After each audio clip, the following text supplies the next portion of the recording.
بسم اللہ الرحمن الرحیم۔ السلام علیکم سامعین محترم، امید ہے آپ سب خیریت سے ہوں گے، اچھی ہیلتھ کو انجوائے کر رہے ہوں گے اور گھروں میں بیٹھ کے پڑھائیاں بھی کر رہے ہوں گے۔ بچوں سے تو یہی امید ہے کہ وہ ضرور پڑھیں اور جو چیز انہیں مشکل لگتی ہے اس پہ بلکہ زیادہ فوکس کریں، دیکھیں کہ یہ ہم سے کیوں نہیں یاد ہو رہی، لکھ کے دیکھیں اور جب وہ اچھی طرح سے یاد ہو پھر اس کا پیچھا چھوڑیں، ٹھیک ہے؟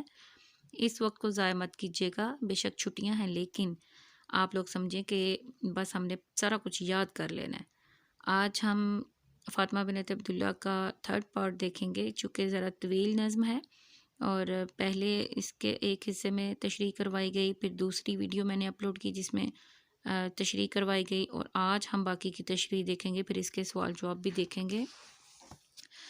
تو جناب ہم نے کتنے اشعار پڑھے تھے، یہ دیکھیے ہم نے تقریباً پڑھ لیے تھے 7 اشعار ہم نے پڑھ لیے تھے۔ آگے دیکھتے ہیں آج 8واں شعر ہے جی، ہے کوئی ہنگامہ تیری تربت خاموش میں، خاموش تربت خاموش قبر، ہنگامہ کا مطلب ہلچل،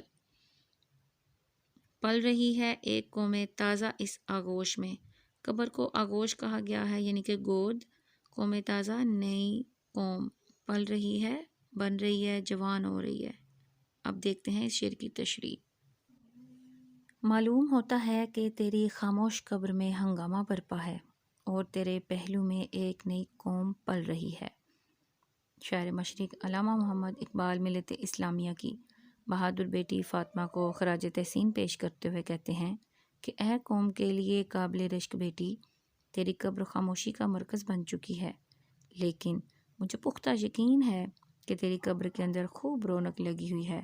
تو شہید اسلام ہے، ہر شہید اللہ کا مہمان ہوتا ہے۔ اللہ اپنے مہمان کی قبر میں تمام تر اہتمام کر دیتا ہے، فرشتے اس کے لیے قبر میں پر بچھاتے ہیں، حوریں اس کے دیدار کے لیے آتی ہیں۔ قبر کے باہر تو خاموشی ہوتی ہے لیکن قبر کے اندر خوب رونقیں لگی ہوتی ہیں، ہلچل ہوتا ہے، حرکت ہوتی ہے۔ آپ کچھ خود سے بھی اضافہ کر سکتے ہیں، اس میں کوئی حرج نہیں۔ فاطمہ کی شہادت کا فیض ہے ذاکر، ہر ایک پیر و جواں کا ہوا جوش جواں۔ ذاکر یہاں شاعر کا نام ہے اور فیض سے مراد کیا ہے؟ فیض کا مطلب ویسے تو فائدہ ہوتا ہے لیکن یہاں پہ برکت مراد ہے۔ پیر و جواں، پیر کا مطلب بوڑھا، جواں کا مطلب جوان کا ہوا جوش جوان۔ اگر اس شعر کا میں نے مفہوم آپ کو بتایا ہے تو اس لیے کہ آپ کو پتہ ہو کہ یہ شعر ہم نے حوالہ جاتی مواد کے طور پر یہاں پہ کیوں شامل کیا ہے۔ آپ اس شعر کی تشریح اصل شعر کی تشریح میں مکس نہیں کریں گے۔ شاعر اصل میں یہ کہہ رہے ہیں کہ فاطمہ بنت عبداللہ کی گود میں ایک قوم کے کئی بہادر پرورش پا رہے ہیں۔ گویا فاطمہ کی ذات ملت اسلامیہ کے نوجوانوں کے لیے مثالی کردار بن چکی ہے، اور ایسا کیوں نہ ہو۔ فاطمہ نے اپنی جان کا نذرانہ پیش کر کے، نذرانہ کو سرکل کر لیجئے جب آپ لکھیں، کیونکہ یہ آپ زوئیں سے نہ لکھ دیں، غلط نہ کر دیں اس کا املا۔ نذرانہ پیش کر کے دین اسلام کو عظمت عطا کی ہے، تو اس بہادری کے بدلے میں اللہ نے اسے عظمتوں کا امین بنا دیا ہے۔ اقبال کے مطابق فاطمہ مرنے کے باوجود زندہ ہے کیونکہ شہید کو موت نہیں ہے، اور فاطمہ نے بھی شہادت کا رتبہ حاصل کر کے اپنے آپ کو امر کر لیا ہے، یعنی کہ ہمیشہ کے لیے زندہ رکھ لیا، اپنا نام زندہ کر لیا ہے، اور یوں اس کی قبر بھی ہر وقت پر رونق رہتی ہے اور نوجوانوں کو اسلام پر مٹ جانے کا درس دے رہی ہے۔ جی اگلا شعر ہم دیکھتے ہیں۔ تازہ انجم کا فضائے آسماں میں ہے ظہور، دیدہ انسان سے نامحرم ہے جن کی موج نور۔ تازہ انجم، نئے ستارے، فضائے آسمان، آسمان کی فضا پہ، آسمان پر، ظہور ظاہر ہونا، نمودار ہونا، دیدہ انسان، انسان کی آنکھ، نامحرم ہے، ناواقف ہے، ناشنا ہے، دیکھ نہیں پا رہی ابھی انسان کی آنکھ، جن کی موج نور، نور کا مطلب روشنی، موج کا مطلب لہر، یعنی کہ آسمان پر نئے ستارے ظاہر ہو رہے ہیں، ابھی انسان کی آنکھ وہ نور کی لہریں نہیں دیکھ پا رہی، ستاروں کے نور کی لہریں۔ اقبال ہے نا، اقبال نے اپنی شاعری میں بہت پیشین گوئیاں کی ہیں جو کہ کل کو پوری بھی ہوئیں۔ تو نئے ستارے آسمان پر ابھرے، ہم دیکھتے ہیں اس شعر کی تشریح۔ آسمان کی وسعت میں کئی نئے ستاروں کی نمود ہو رہی ہے، جن کی روشنی کی لہر ابھی تک لوگوں کی آنکھوں تک نہیں پہنچی. یہاں پہ ابھی مس ہو گیا، نہیں لکھا گیا، آپ لوگ نوٹ کر لیجئے گا. میری کوشش ہے کہ تھوڑے وقت میں آپ کو زیادہ سے زیادہ جلدی یہ تشریحات کروا دوں جو آپ کے ذہن میں بھی بیٹھ جائیں.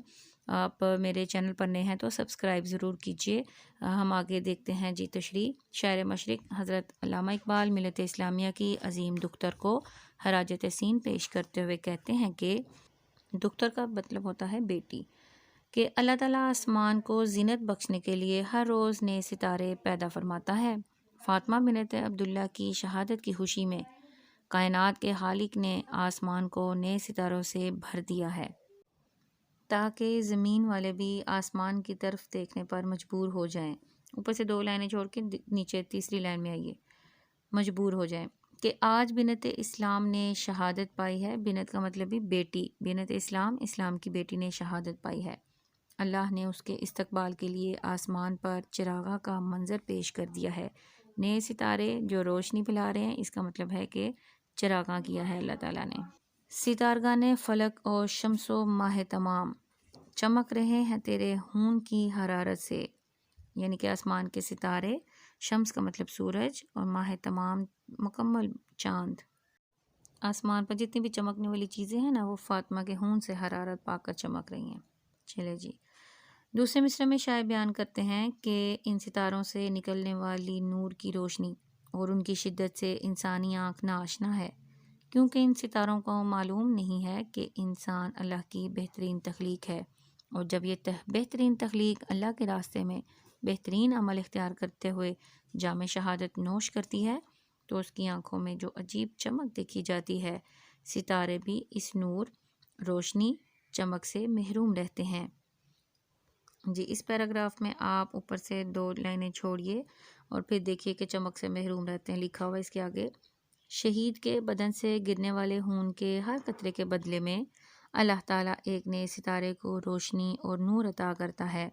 فاطمہ بنت عبداللہ نے جس بہادری اور ہمت کا مظاہرہ کیا ہے اور اللہ کے راستے میں خود کو قربان کر دیا ہے، ایسی مثال دنیا کی تاریخ میں ڈھونڈنا ناممکن ہے. یہاں پہ نہیں لکھا ہوا ہے، آپ لوگ ہے کر لیں. چلیے جی، نیکسٹ آخری شعر ہے، 10واں شعر ہمارے پاس اس نظم کا. جن کی تابانی میں انداز کہن بھی نو بھی ہے، اور تیرے کوکب تقدیر کا پرتو بھی ہے. جن کی تابانی، یہ چونکہ نظم ہے، نظم کا مطلب لڑی میں پرونا، ایک ہی بات اوپر سے لے کے نیچے تک چلی آتی ہے. تو اس شعر کو دیکھ کر بھی آپ کو اندازہ ہوگا کہ اوپر چونکہ ستاروں کا ذکر ہو رہا ہے، اسی لیے یہاں پہ بھی انہی سے ریلیٹڈ بات ہے. جن کی تابانی، ان ستاروں کی تابانی یعنی کہ چمک دمک. انداز کہن، کہن کا مطلب ہوتا ہے پرانا، دیرینہ کا مطلب بھی پرانا، قدیم کا مطلب بھی پرانا، کہن کا مطلب بھی پرانا. کتنی زرخیز اردو زبان ہے ہماری، اتنے مترادفات ہیں اس میں. چلے جی، انداز کہن بھی نو بھی ہے. نو کا مطلب نیا، نو مولود، نو زائدہ یعنی کہ نیا. آپ نے الفاظ یہ سنی ہوگی. اس حوالے سے دوسرا مصرع ہے، اور تیرے کوکب تقدیر، تقدیر قسمت، کوکب ستارہ. اب یہ بھی دیکھ لیجئے، اوپر ہم نے انجم پڑھا ہے، اس کا مطلب بھی ستارہ، کوکب کا مطلب بھی ستارہ، اور ستارہ کا مطلب بھی ستارہ. کتنے اچھے اچھے الفاظ ہیں، خوبصورت سے چمکدار سے الفاظ ہیں اپنی آواز اور نام کی طرح. اچھا جی، اور تیرے کوکب تقدیر کا پرتو بھی ہے. پرتو کیا ہوتا ہے؟ عکس. یہاں پہ اب دیکھتے ہیں اس شعر کی تشریح، اور شروع میں اس کا مفہوم بھی ہوگا. جو ستارے زمانے کے ظلمت کدے سے ابھی ابھر رہے ہیں، ان میں پرانی طرز کی روشنی بھی ہے، مگر نئی طرز کی بھی روشنی ہے. ان میں تیری قسمت کے ستارے کا عکس بھی ہے. شاعر مشرق علامہ محمد اقبال فاطمہ بنت عبداللہ کی تعریف بیان کرتے ہوئے کہتے ہیں کہ اے فاطمہ، تیری ادائے شہادت کو بارگاہ قدس میں مقبولیت حاصل ہو گئی ہے. بارگاہ قدس اللہ تعالیٰ کے ہاں مقبولیت یعنی کہ قبول ہو گئی تیری شہادت. تیری طرز حیات کے انداز میں صحابہ کرام کی زندگی کی جھلک دکھائی دیتی ہے. جیسی زندگی تو نے گزاری، ان میں صحابہ کرام رضی اللہ تعالیٰ عنہ کی زندگی کی جھلک دکھائی دیتی ہے، کیونکہ وہ لوگ بھی زمانہ کہن سے تعلق رکھتے تھے، مگر ان کا جذبہ شہادت مثالی تھا، اور تیرا جذبہ شہادت بھی بے مثال ہے. یہ پرانے انداز جو ہے نا اس میں چمک دمک نظر آ رہی ہے، انداز کہن کا مطلب ہے۔ اے فاطمہ بنت عبداللہ، تو نے نبی کریم صلی اللہ علیہ وآلہ وسلم کی لخت جگر فاطمہ بنت محمد کی نسبت اختیار کی ہے۔ نسبت کا مطلب تعلق۔ نبی کریم صلی اللہ علیہ وآلہ وسلم کی بیٹی نے بھی میدان احد میں زخمیوں کو پانی پلایا تھا، اور تو نے بھی اس سنت پر عمل کرتے ہوئے طرابلس کے میدان میں زخمیوں کو پانی پلایا ہے۔ یہ پرانا انداز کہن کو ایکسپلین کیا جا رہا ہے، وضاحت سے پیش کیا جا رہا ہے۔ تشریح دراصل نام ہی اسی کا ہے کہ جو تشریح طلب نکات ہیں انہیں وضاحت سے بیان کیا جائے۔ اب دیکھیں پرانے ستارے، انداز کہن، ان کی چمک دمک، تو ہم نے دو مثالیں آپ کو پرانی دیں کہ صحابہ کی زندگی کی جھلک ہے، انداز کہن ہے، اور حضرت فاطمہ کی زندگی کا بھی انداز جو ہے وہ اس فاطمہ میں ہے۔ یہ ہو گیا انداز کہن۔ اے فاطمہ، تو نے ام عمارہ کی سنت کو بھی زندہ کر دیا ہے، تیرے انداز میں انداز نو کی جھلک بھی نظر آتی ہے، اور طرز کہن کو بھی تو نے زندہ رکھا ہوا ہے۔ پھر شعر شامل کر دیں۔ وہ روشنی تجھے اللہ نے عطا کی ہے کہ ماہ و نجم اجالے کی بھیک مانگتے ہیں۔ اب دیکھیے اس زمانے میں فاطمہ نے اگر 1912 میں یہ کام کیا، زخمیوں کو پانی پلاتے ہوئے میدان جنگ میں اگر وہ شہید ہوئی ہے، تو یہ ایک نیا کام تھا، کیونکہ صحابہ کی زندگی، حضرت فاطمہ کی زندگی وہ 1400 سال پرانی بات ہے۔ تو اس دور میں اگر فاطمہ نے 1912 میں اس سنت کو زندہ کیا تو یہ نیا انداز ہے۔ شاعر کے مطابق اسلام کے شہیدوں کے طرز حیات میں دونوں رخ پائے جاتے ہیں۔ وہ صحابہ رضی اللہ تعالیٰ عنہ کی طرح سادہ لوح اور قربانی دینے والے، اور موجودہ زمانے کے مطابق بھی چلنے والے ہوتے ہیں۔ موجودہ کا گول ہے، یہاں پہ مس ہے، آپ لوگ ڈال دیجیے گا۔ آسمان کے ستارے بھی ایسے لوگوں سے روشنی ادھار لیتے ہیں، یعنی کہ ان ستاروں کی روشنی میں فاطمہ جیسے لوگوں کی تقدیر، ان کی قسمت کے ستارے چمکتے ہوئے نظر آتے ہیں۔ امید ہے آپ کو ویڈیو پسند آئی ہوگی۔ لائک ضرور کیجئے، دوستوں کے ساتھ شیئر کیجئے، میرے چینل پر نئے ہیں تو سبسکرائب ضرور کیجئے گا، اور بیل آئیکن بھی دبائیے۔ اللہ حافظ۔